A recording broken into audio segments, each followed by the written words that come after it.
দেখো দেখো, ভাইয়া কতগুলো মাছ ধরেছে। মাছগুলো ভেজে আনো মা। এরপর রাত্রে তারা একসাথে খেতে বসে। খাওয়ার সময় হঠাৎ পায়েল বলল, ভাইয়া, তুমি না বলেছিলে আজকে রাত্রে মা ঘুমানোর পর আমাদের বাড়ির পাশের খালে মাছ ধরতে যাবে?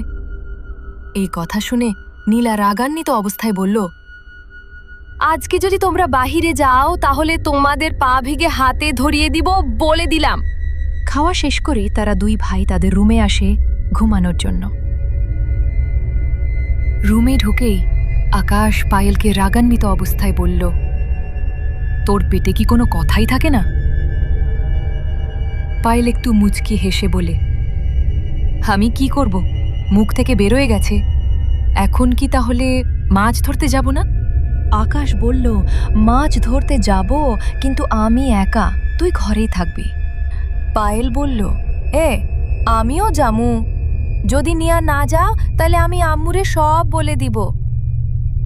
আকাশ বলল, আচ্ছা আচ্ছা ঠিক আছে, তুই ওর সাথে চলিস, এখন ঘুমা।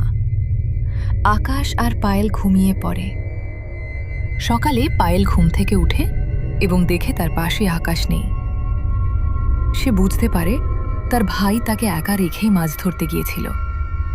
ঠিক তখনই আকাশ বাসায় চলে আসে। তার শরীর জামা কাপড় সম্পূর্ণ ভেজা ছিল। পায়েল পাশের রুমে যেয়ে দেখে বালতি ভর্তি মাছ। তখন তার মা এসে বলল,